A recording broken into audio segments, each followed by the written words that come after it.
Hi friends, welcome back to another video. Today I'm doing a try 3. I haven't done as many of these this year as I wanted to, so I think I'm gonna knock out a couple this month.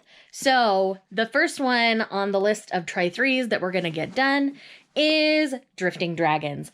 Drifting Dragons is a series that I have been so curious about. I know there's an anime and I haven't watched it because I wanted to try the manga first because I had it.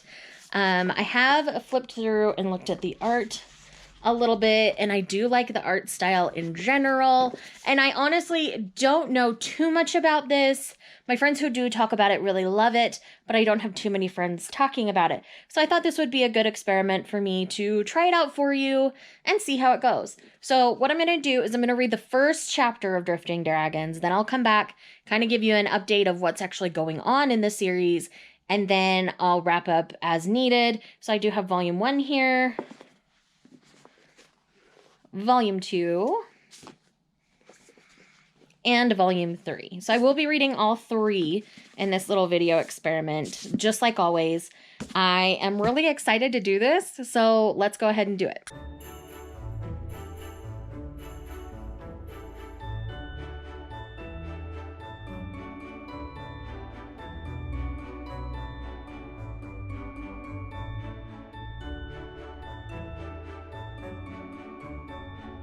All right, so I've read the first chapter of Drifting Dragons, so I wanted to chat with you guys about it a little bit. So basically, this is like a fantastical fantasy version of whale hunting in a way. So these people hunt the dragons in the sky to protect people and to, you know, sell off the meat, the organs, all that kind of stuff. So it could be considered, you know, a little bit almost taboo because of its subject matter. But I honestly have to say, I'm really loving the crew of the ship. It's called the Queen Zaza or Quinzaza. I'm not sure how you pronounce that. But anyways, there aren't many drakers, as they call them, left. So it's a ship full of drakers. And so they fly through the sky on their ship, hunting the dragons. And so I think this is going to be a little slice of lifey as they go around hunting the dragons. And so it's really interesting. The first chapter, some people aren't going to get along with because they hunt one of the dragons, and what they didn't realize is that it was actually a baby and the mother was coming after it. And so they end up obviously killing both. And so that's just subject matter that not everybody's going to enjoy, which I think is why I'm not hearing about this one as much as some others. But I'm enjoying it so far. I can't lie. It's really kind of fun and interesting. And like I say, I'm really enjoying the characters and the dynamic because they're kind of treated as like pirates and pariahs, and they're not accepted into society because people are afraid they'll lure dragons to them through all of this. So it's really interesting. I'm really excited to see how this goes. I forgot to mention, this has a foodie element to it. So we see them like cooking up different parts of the dragon and stuff. So yeah, they're eating what they catch. They're not doing it just for sport. They're doing it for the meat and everything too. So anyways, it's just really interesting. I'm really enjoying it. And I had forgotten to mention that part. So I wanted to mention it before I forgot. So I will see you at the end of volume 1. Okay, so I just finished volume 1 of Drifting Dragons, and I really enjoyed it. I would give it a solid 4. I think it's a good start. It does very much have that foodie element to it the further we get into it.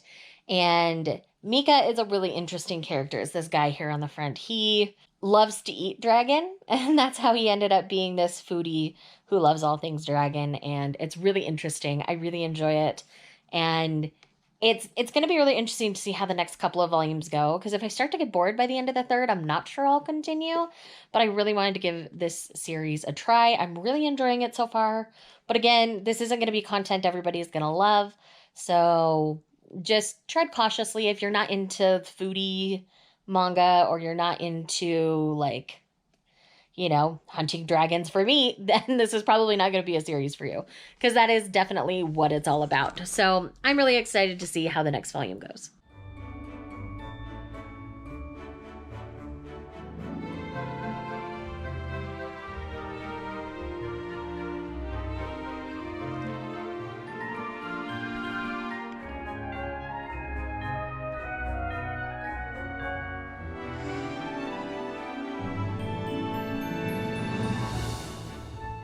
All right, so I just finished volume 2. A couple of really fun things happened. They ended up spending more time in an actual town that was actually friendly to people, to Drakers. And it was really so fun. We got a little romance in here. We saw what they did with some of the hides, where they tanned them up real good and then they sewed them into this tapestry. So each dragon that had been killed by this group of people got woven into a tapestry so their history remained. And it was really cool. I really like, again, this is a 4 again, but I would call it a high 4 and the other was a lower 4. So maybe that one's a 3.5 and this one's a 4. I'm not 100% sure, but I really enjoyed this second volume a lot. I felt like it fed into the story even better. So I'm really excited for volume 3. I understand why my friends who have read this enjoy it for sure. So I'm really interested to see how I feel by the end of volume 3. So let's get started.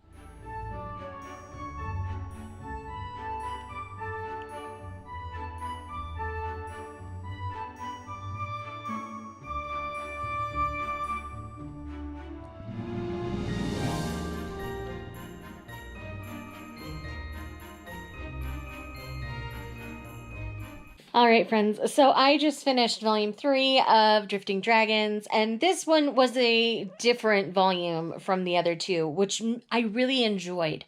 So in this one of our characters, why did I just forget her name? Takeda. She ended up. They were attacking a specific like herd of dragons that were all kind of in this like water bubble kind of thing in the sky. It was really kind of cool. And as they were doing the attack, she fell off the ship. But what happened is there was a baby dragon that helped like cushion her fall so she didn't die.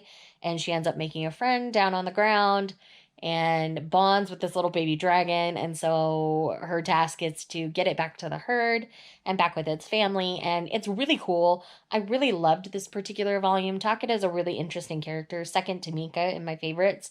Mika's just crazy and I love him for it.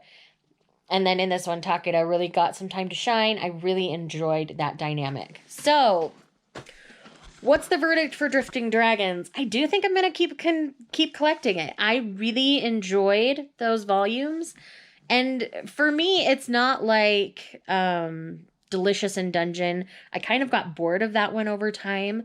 But this one seems to be changing it up enough for me to hold my interest, where I felt like Delicious in Dungeon wasn't really doing that. So I'm really excited about where the series is going to go. And so I say collect it or try it out at least. And yeah, so thank you guys so much for watching this video. I hope you enjoyed this kind of try 3 review kind of style. And I'm really excited. The art is stunning. Obviously, you've seen it in the B-roll that I've already shown you. But yeah, I'm really, really just loving the series a whole lot. So thank you guys for watching, and I will see you guys tomorrow.